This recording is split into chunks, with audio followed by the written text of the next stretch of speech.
Today, I am extra excited about the recipe that I'm going to be doing. A grilled chicken, rice, and gravy sandwich. Yep, you heard me right. What? You don't believe me?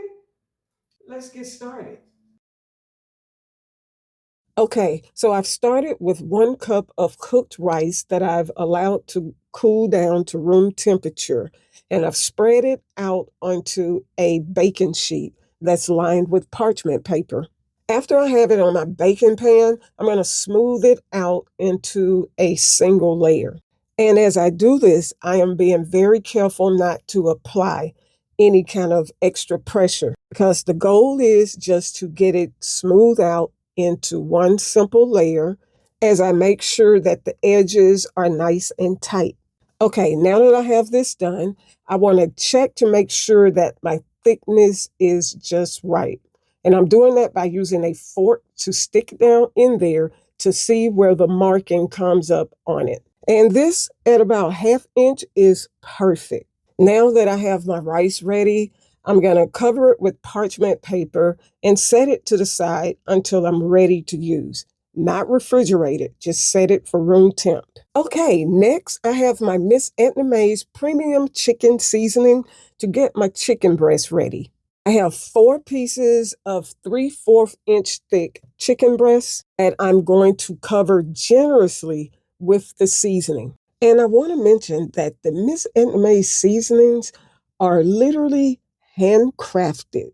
Means each and every single fresh herb is handpicked from the market, dehydrated in-house, and blended to match the taste that would go best with each of its food categories. You can see the herbs in this as I pour it on. It really enhances the flavors of your food. And the aromas of the fresh herbs and spices just makes it that much better. And they can be ordered on missednamay.com. Now that I have both sides of the chicken nicely coated, I'm going to add on some drizzles of olive oil. I added on a light layer of the olive oil, and I'm just going to pat it in. No need to rub it, just gently pat to make sure that each part is covered. Now, at this point, I've turned on my oven to 375 degrees. So the temperature will be at actually 375 degrees once we sear the chicken and then it goes into the oven. Now, I have drizzled some olive oil into a medium high heat pan and I'm adding in my chicken breast, and I just want to get them with a nice sear on the outside.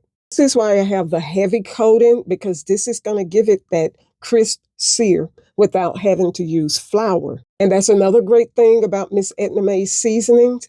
It's created with low sodium, so you can add the heavier amounts without getting the extra sodium. Now, once for about 2 minutes on each side, as you see, the crisp is already there. You're going to flip to the next side for 2 minutes. And again, I'm not cooking these fully.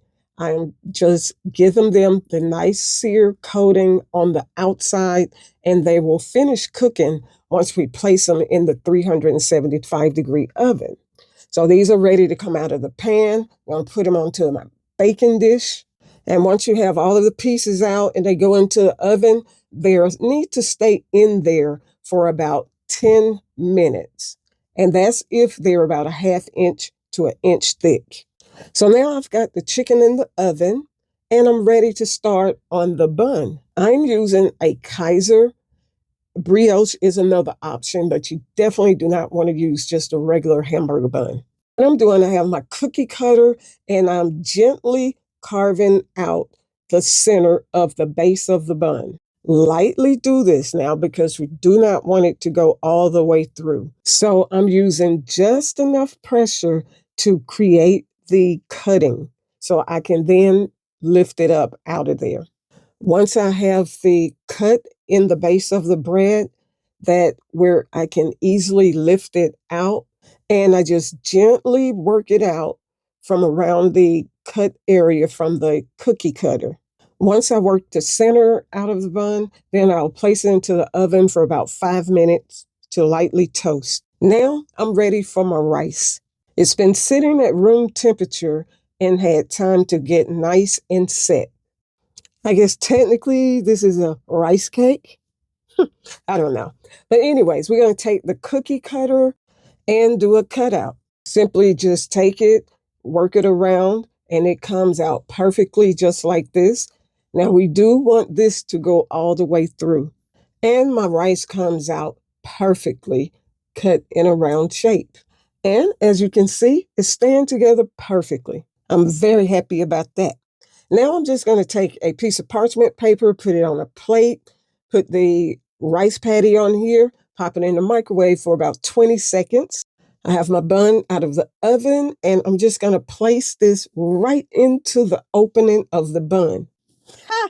Look at that perfect fit. Okay, so now it's time to take some gravy. I whipped up some real quick. If you have some store-bought or you know how to make it, great. And I'm just gonna pour it right over this. Look at that. I want to make sure that I get it nice and covered with a perfect amount to go with the rice on the bun. And that's why the Kaiser bun is a perfect choice. It's not too soft, it's not too hard. It handles the gravy perfectly. Okay, now the chicken is ready. Got it out of the oven. Want to grab the piece of your choice, put it right on top of the rice and gravy. I'm going to add more gravy on top of the chicken just to make sure that it's some in every bite. Once I have the amount of gravy that I want, I'm going to add my bun top.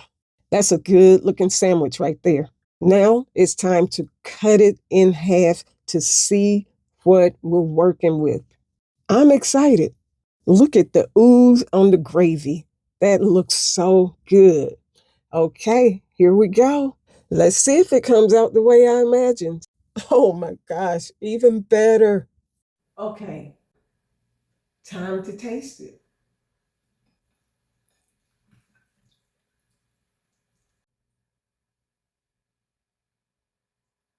Smells delicious.